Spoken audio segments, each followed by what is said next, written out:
Bueno, pues vamos con este bloque, el más esperado de todos. ¿Qué puede hacer Pedro Sánchez, que ya ha escrito una carta con esa finura que le caracteriza? Le dice el juez, te voy a tomar declaración, vas a estar citado como testigo. Y responde él, ya le explico yo la norma, yo que no soy ni abogado ni nada, yo que no tengo ninguna experiencia en esta, señor juez, ya le explico yo, porque usted tiene que respetar los cauces democráticos y yo me autoconcedo el derecho de no declarar presencialmente, aunque usted venga aquí, a la Moncloa, sino que lo voy a hacer por escrito acogiéndome al artículo 412.2 y no cita el 412.2. Lo digo para esos medios que están supuestamente recopilando cosas en las que se equivoca el juez Peinado. A lo mejor es cuestión de mirar a ver quién se equivoca de verdad, porque yo al juez Peinado le veo poquitos fallos, más bien ninguno, pero hay otro que se ha autoconcedido la capacidad de ser juez. Pero bueno, vamos a hablar de ello, pero quiero darle paso a Noelia Núñez, del Partido Popular, con la que quiero hablar. Noelia, ¿cómo estás? Muy buenas tardes, ¿qué tal? ¿Cómo estáis? Vamos a hacerlo rápido, que además ya me he enterado de que estamos aquí entorpeciendo una boda y no es cuestión, no es cuestión, que salvar España implica salvar España y hasta los Efectivamente. matrimonios. Noelia, vamos con esta historia, porque yo no había visto una peripecia así en mi, no sé si santa o no santa, pero en toda mi vida no había visto una cosa así. Vamos a ver, le citan por un motivo que es absolutamente obvio a Pedro Sánchez, y es que un tal Barrabés ha dicho que cuando fue a Moncloa para ir fabricando la cátedra, másters, etcétera, de Begoña Gómez, va y resulta que una de las personas con las que se vio dos veces, porque una era poco, era Pedro Sánchez. Entonces, evidentemente el juez dice, bueno, pues tendré que preguntarle, a ver qué opina, ¿no?, este señor Pedro Sánchez. Dice el juez que se desplaza, que le hace el favor de desplazarse a Moncloa, que no tenga que alterar su inmensa agenda, esa que de pronto le entran 5 días enamorados, 2 de desconectado, 1 de enfado. Bueno, pues no corte usted su agenda. Entonces coge y le da las órdenes Pedro Sánchez sobre, ya le voy a decir yo, que de leyes sé yo, ya le voy a decir cómo me tiene usted que tomar declaración, que va a ser por escrito. ¿Esto de qué va, Noelia? Bueno, pues es curioso, ¿no? Un hombre que se toma 5 días de reflexión y que paraliza toda su agenda institucional para decirnos a todos los españoles que es un hombre profundamente enamorado y que va a tomarse 5 días para reflexionar si todo esto merece la pena, pues no es capaz de encontrar un ratito para declarar ante un juez, ¿no? Yo no sé qué afición tiene el señor Sánchez con el género epistolar. No sé cuántas cartas a la ciudadanía llevamos ya, cartas al juez Peinado, ahora quiere declarar también, prestar declaración también por carta, pero oye, la carta que más esperamos todos los españoles no termina de llegar, que es la carta de dimisión, ¿no? Lo que hemos podido comprobar es que Sánchez y Begoña han convertido la Moncloa en un espacio coworking donde, bueno, pues se reunieron con empresarios y gestaron, urdieron todo esto para que Begoña tuviera una cátedra, aprovechándose de la influencia de Moncloa, como bien reconocieron ante sede judicial otros testigos u otros investigados también, y lo que está claro es que el eje de toda la corrupción, el eje de todos los negocios, el eje central es el Palacio de la Moncloa por culpa del señor Sánchez. Por cierto, que no es solamente Pedro Sánchez, es todo el matrimonio. Están muy acostumbrados a las cartas. Debe ser como la familia Fournier, los de las cartas. Lo digo porque ella también ¿Tiene una afición? claro, ella también se comunicaba con cartas de recomendación, con lo cual debe ser una cuestión Sí. familiar. Todo por cartas. ¿Cómo le veis en el Partido Popular de atrapado? Desde fuera ya te adelanto que judicialmente o informativamente o políticamente la sensación que yo tengo personal es de que está atrapado Pedro Sánchez. Pero yo no sé cómo lo veis desde el Partido Popular. ¿Puede caer? ¿Puede no caer? Porque empiezan a apuntar, tú lo decías, y es verdad. Vamos a ver, el centro de negocios era la Moncloa. Si había un negocio que dependía de una concesión de un contrato público, los concursos públicos son públicos, dependen del gobierno. Si había unas reuniones con la Organización Mundial del Turismo, el que organizaba determinadas prebendas, determinados regalos a la Organización Mundial del Turismo, era Pedro Sánchez. Si había un acto en el cual había que realizar un determinado rescate, el rescate dependía del gobierno, hasta el punto de que Pedro Sánchez no se ausentó del Consejo de Ministros del rescate global. Es decir, no estamos ante un delito normal, estamos ante un delito que tiene que pasar obligatoriamente por alguien del gobierno. Efectivamente, es curioso que además las mismas empresas que patrocinaban el máster de la mujer del presidente luego se llevaban, luego recibían millones en créditos ICO por parte del gobierno, ¿no? Por parte del señor Sánchez. ¿Cómo lo vemos? Pues desde luego que esto tiene recorrido judicial, estamos viendo una instrucción, pese al ataque también del propio gobierno a los jueces, en este caso al juez instructor, por parte no solo del señor Sánchez, sino del propio ministro de Justicia, del señor Bolaños, que, bueno, pues que ha dicho que esto es fango, que esto es ultraderecha y que esto es un movimiento político. Ojo, que esto no es una instrucción judicial, sino un movimiento político deslegitimando un proceso democrático, un proceso judicial con garantías en nuestro país todavía, que afortunadamente existe el Estado de Derecho, y asemejándonos a una dictadura que es, en realidad es lo que a ellos les gustaría que fuera el régimen en nuestro país, ¿no? Pero afortunadamente siguen existiendo contrapesos, y te llames Sánchez, te apellides Sánchez, te apellides Gómez, seas la mujer del presidente o seas el propio presidente del gobierno, tus hechos han de ser respondidos ante la justicia cuando se cometen ilegalidades, ¿no? Pero no solo está acorralado, no solo está atrapado desde ese plano judicial, ¿no? Recordemos cómo está siendo toda esta legislatura.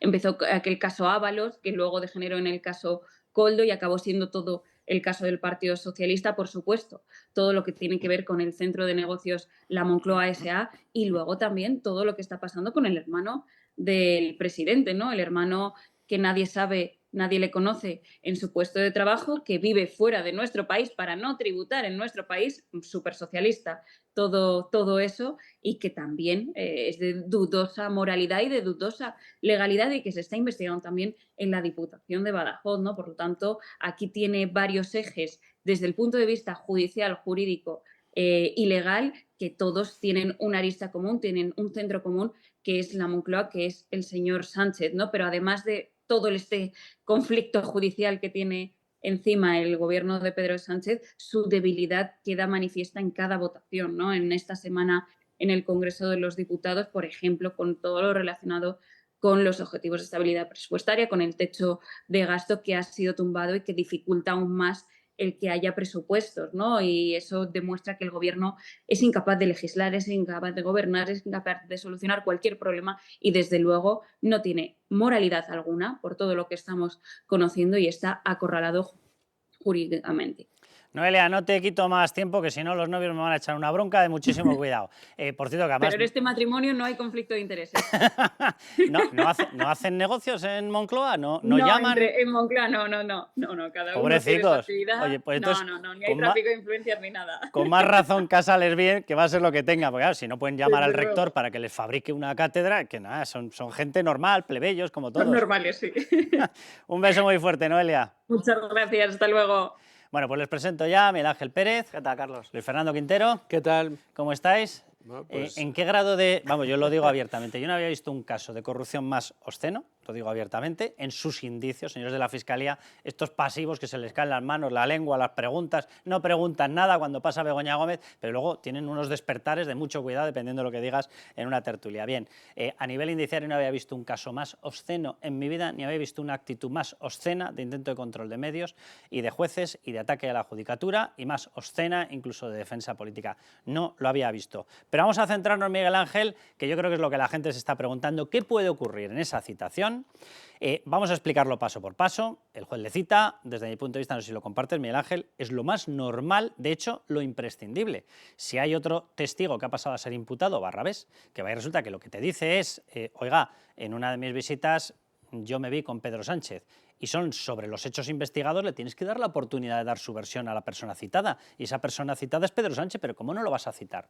Lo cita como testigo, le dice, venga, ya me desplazo yo, y entonces le da una supuesta lección de derecho, porque no le llamaré yo a eso lección de derecho, básicamente porque es lección de torcido, es que ha citado el 412.2, que ahora lo vamos a explicar justo del revés, pero bueno, y le da una lección de derecho a Pedro Sánchez para escudarse en no contestar, en mandar un escrito, en no contestar verbalmente, que por cierto ya es el cuarto rebus que observamos.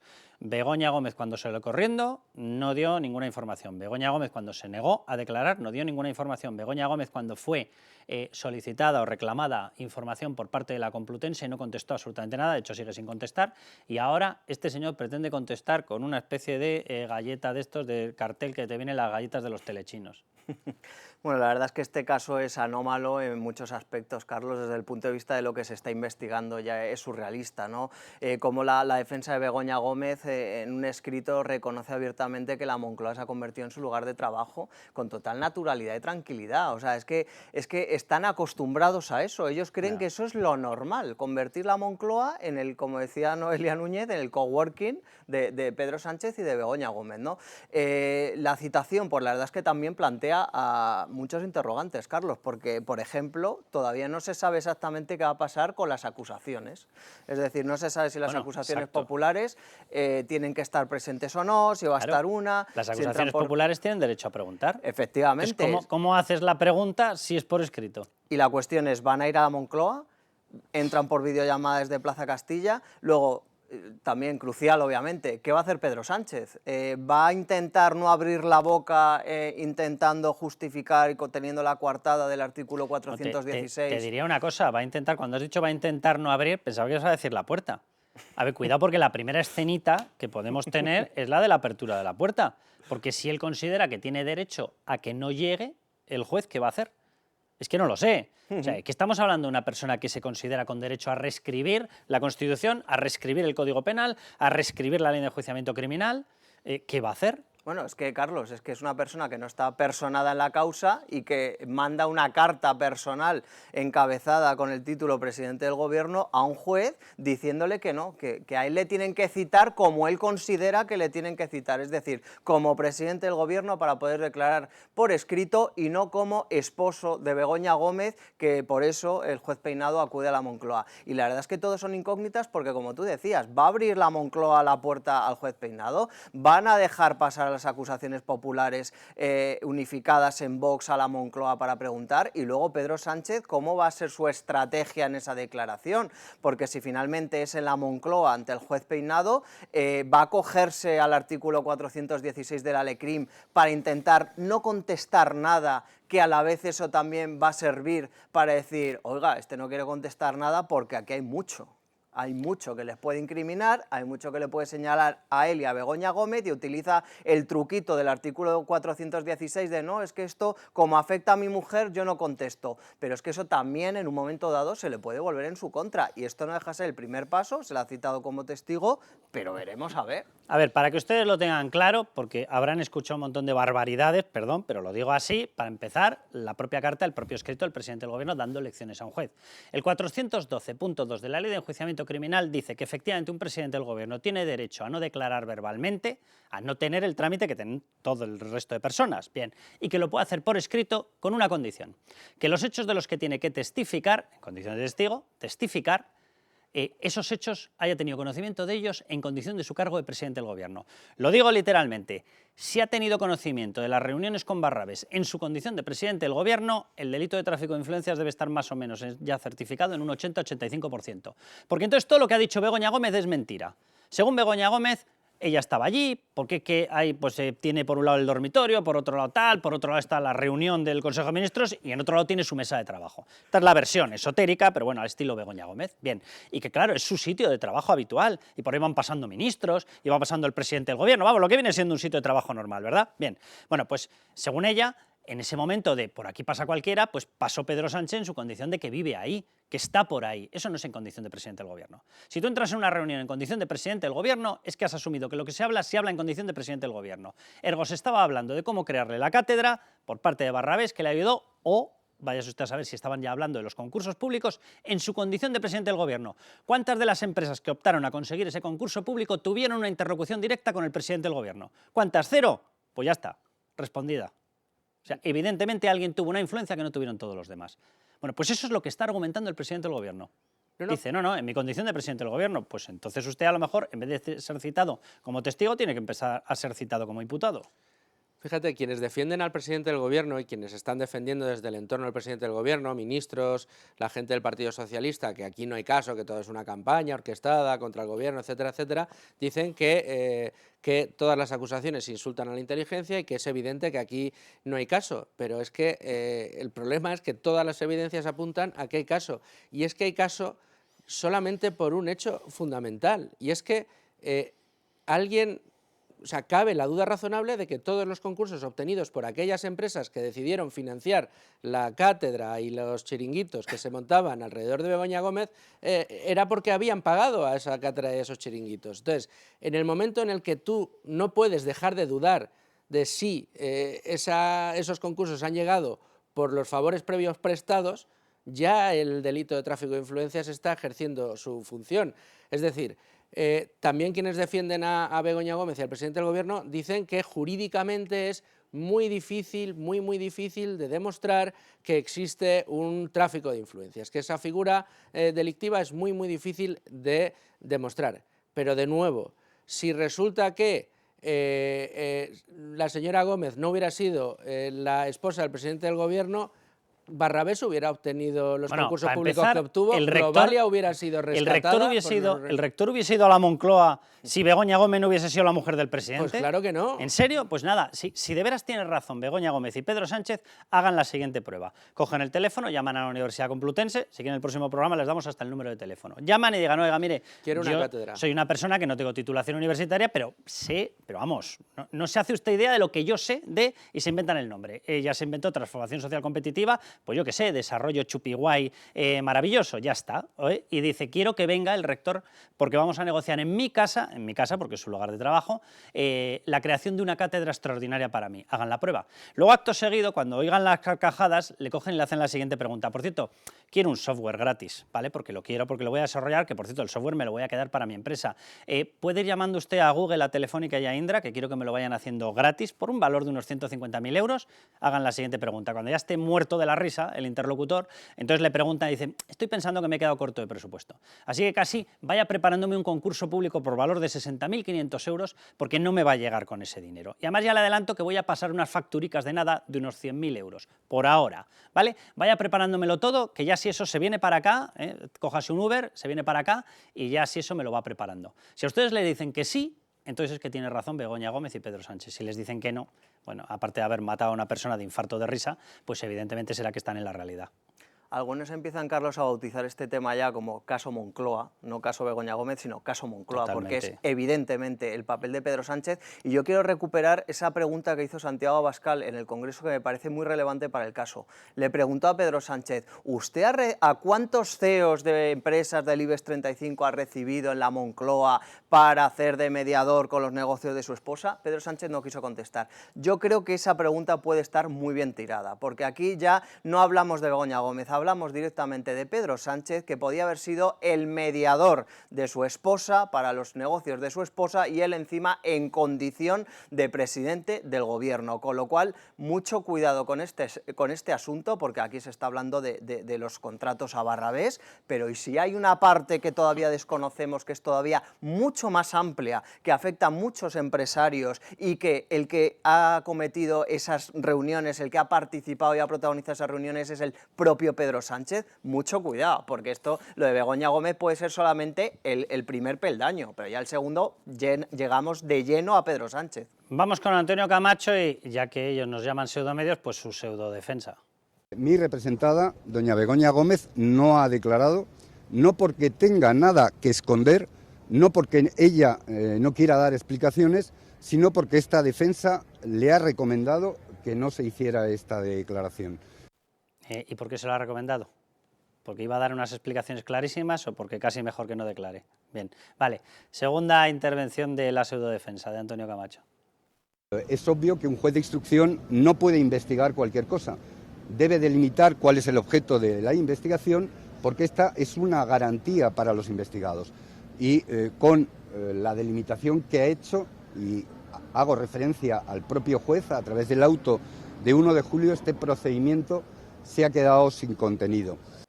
Se ha quedado sin contenido. Bien, vamos al contenido. La persona que ha señalado a Pedro Sánchez en las reuniones se llama Carlos Barrabés.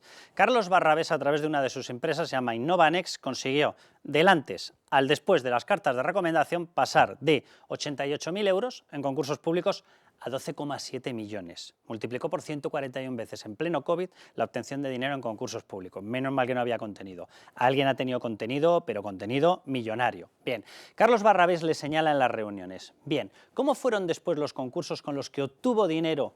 Obtuvo concursos públicos. Carlos Barrabés, entre los informes que ha trasladado a manos limpias, la acusación, hay 3 claves muy llamativas, por no decir proféticas, por no decir esotéricas. Si lo consigue explicar Antonio Camacho, yo aquí estoy esperando. Punto 1. Atención, la acusación denuncia que se rebajó la nota de los competidores del aliado de Begoña Gómez en concursos públicos. ¿Saben qué efecto producía la fórmula?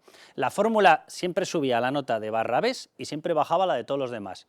Es llamativo, ¿verdad? No sé, debía ser una fórmula asimétrica, como el federalismo del Partido Socialista. Bien, segundo punto, los extraños informes de los concursos que ganó Barrabés. Atención, su empresa se usó como baremo de los competidores. Agárrense que vienen curvas. La empresa de Barrabés, esta, ya les anticipo, la del 10, no había más nota, 10. No le pusieron matrícula de honor, pues porque no estaba por ahí el que fabricó la tesis falsa de Pedro Sánchez. Vale, Barrabés fue analizado su empresa en la posición 18.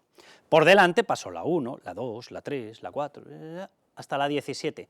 En los 17 informes previos hay anotaciones sobre literalmente, que es mucho peor que lo que ha presentado Barrabés, que es mucho peor, como lo sabían si se leyó el informe en la posición 18. ¿Quién estaba en el jurado? ¿Quién estaba? ¿Aramis Fuster? ¿Quién estaba? ¿El de la bolita de cristal? ¿Quién estaba? ¿El de la bolita que no era de cristal? Mira dónde está la bolita. ¿Quién estaba ahí? Del 1 al 17 con anotaciones sobre una empresa que no había sido analizada. Toma ya con los profetas. Vale, vamos con la tercera característica. Los pliegos de los concursos de Barrabés no pedían cartas de recomendación. No se solicitó, no es verdad, pero hubo alguien que tuvo la iniciativa y dijo, yo las voy a incluir. ¿Y qué pasó? Que se evaluaron. ¿Y entonces qué ocurrió? Que la nota subjetiva se disparó hasta un 10. ¿Vale? Nadie había pedido cartas de recomendación. O sea, si a todo el resto, estos son los que pasaron el primer corte, si a todo el resto, a las 17 empresas adicionales, les hubiesen dicho, oiga, pueden meter cartas de recomendación, hubiesen enviado cartas de recomendación. Por cierto, las cartas de recomendación tienen el siguiente sentido, ¿vale? Una empresa que ya ha trabajado con otra empresa emite una carta de recomendación porque tiene experiencia de que ha sido una buena relación comercial. ¿Cuál había sido la relación comercial previa entre Barrabés y Begoña Gómez? Yo la desconozco. La de que le vendió unas botas de esquiar, la de que le alquilaba los esquís, la de que le acompañó cuando iban a esquiar, la de que le presentó al monitor de esquí, esa fue la relación. Las cartas de recomendación no son qué bien me cae, qué majo es, no. Las cartas de recomendación es yo cerré un contrato con ellos y cumplí perfectamente todos los requisitos. No hubo ninguna relación comercial previa. Y entonces, la carta de recomendación ¿a qué respondía? Ah, que era para indicar este es mi protegido. Vale, muy bien. Bien, fruto de estas tres características maravillosas y hasta proféticas, por no decir esotéricas, ¡bum! Puntuación total un 10. Y dice Camacho que no hay materia para investigar. Dios bendito. No, hay materia para investigar, pero volvemos a lo mismo. Es que alguien... A mí lo que me extraña es que haya gente que no dude que Barrabés obtuvo concursos públicos por valor de 12 millones para pasar en una empresa de 80.000 euros a 12,7 millones porque le financió, le puso en marcha una cátedra en la Universidad Complutense.